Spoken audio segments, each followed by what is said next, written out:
ಟಾಟಾ ಗ್ರೂಪ್ನ ಸ್ಟಾಕ್ಸ್ಗಳಾದಂಥ TCS, Titan, trend ಈ ಎಲ್ಲ ಸ್ಟಾಕ್ಸ್ಗಳು ಇವತ್ತು 3-5% ಕರೆಕ್ಷನ್ಸ್ ಆಗಿದ್ದಾವೆ. ಈ ಸ್ಟಾಕ್ಸ್ಗಳು ಇಷ್ಟು ಕರೆಕ್ಷನ್ಸ್ ಆಗೋದಕ್ಕೆ ಏನು ರೀಸನ್ಸ್ ಅಂತ ಗೊತ್ತಾ ನಿಮಗೆ? ಎಲ್ಲವನ್ನ ಹೇಳ್ತೀನಿ. ಹಾಗಾದರೆ ಈ ವಿಡಿಯೋನ ಕೊನೆವರೆಗೂ ನೋಡಿ.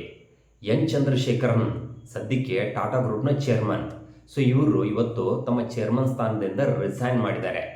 ಸೊ ಇವರ ಅವಧಿ ಬಂದ್ಬಿಟ್ಟು 2027 ಫೆಬ್ರವರಿವರೆಗೂ ಇದೆ. ಅಲ್ಲಿವರೆಗೂ ತಮ್ಮ ಅವಧಿಯನ್ನು ಕಂಪ್ಲೀಟ್ ಮಾಡಿಬಿಟ್ಟು ಆಮೇಲೆ ರಿಸೈನ್ ಮಾಡ್ತೀನಿ ಅಂತ ಹೇಳಿದ್ದಾರೆ.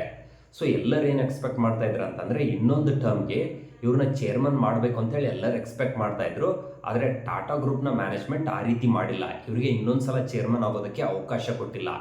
ಯಾಕೆ ಎನ್ ಚಂದ್ರಶೇಖರನ್ ಅವರು ಟಾಟಾ ಗ್ರೂಪ್ಗೆ ತುಂಬ ಇಂಪಾರ್ಟೆಂಟ್ ಆಗ್ತಾರೆ ಅಂತಂದರೆ ಇವರ ಜರ್ನಿಯನ್ನು ನೀವು ಅಬ್ಸರ್ವ್ ಮಾಡೋದಾದರೆ 1987 ಇವರು TCS ಜಾಯ್ನ್ ಆಗ್ತಾರೆ.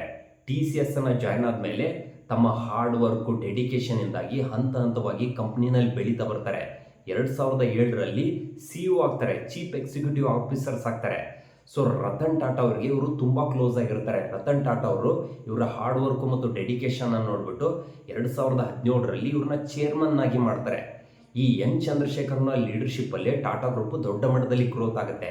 ಇವ್ರ ಲೀಡರ್ಶಿಪ್ಪಲ್ಲೇ TCS ದೊಡ್ಡ ಕಂಪ್ನಿಯಾಗಿ ಬೆಳೆಯುತ್ತೆ, ಟ್ರೆಂಟ್ ಬೆಳೆಯುತ್ತೆ, ಟೈಟಾನ್ ಬೆಳೆಯುತ್ತೆ. ಈ ರೀತಿ ಅನೇಕ ಟಾಟಾ ಗ್ರೂಪ್ನ ಕಂಪ್ನಿಗಳು ದೊಡ್ಡ ಮಟ್ಟದಲ್ಲಿ ಗ್ರೋತ್ ಆಗ್ತವೆ. ಅದಕ್ಕೋಸ್ಕರ ಎನ್ ಚಂದ್ರಶೇಖರ್ ಅವರ ಲೀಡರ್ಶಿಪ್ಪು ಟಾಟಾ ಗ್ರೂಪ್ಗೆ ಭಾರಿ ಇಂಪಾರ್ಟೆಂಟ್ ಆಗಿರುತ್ತೆ. ಆದರೆ ಸದ್ಯಕ್ಕೆ ಇವರು ಟಾಟಾ ಗ್ರೂಪ್ನಿಂದ ಎಕ್ಸಿಟ್ ಆಗ್ತಿರೋದು ಟಾಟಾ ಗ್ರೂಪ್ಗೆ ದೊಡ್ಡ ಮಟ್ಟದಲ್ಲಿ ಸೆಟ್ ಬ್ಯಾಕನ್ನು ತಂದು ಕೊಡುತ್ತೆ. ಅದ್ರ ಜೊತೆಗೆ ಫ್ಯೂಚರಲ್ಲಿ ಯಾವ ಹೊಸ ಲೀಡರ್ ಬರ್ಬೋದು, ಅವರ ವಿಷನ್ ಏನಿರುತ್ತೆ, ಅವ್ರು ಯಾವ ರೀತಿ ವರ್ಕ್ ಮಾಡ್ಬೋದು ಅನ್ನೋದ್ರ ಬಗ್ಗೆ ಯಾವುದೇ ಕ್ಲಾರಿಟಿ ಇಲ್ಲ. ಅದಕ್ಕೋಸ್ಕರ ಇವತ್ತು ಟಾಟಾ ಗ್ರೂಪ್ನ ಸ್ಟಾಕ್ಸ್ಗಳು ದೊಡ್ಡ ಮಟ್ಟದಲ್ಲಿ ಕರೆಕ್ಷನ್ಸ್ ಆದವು.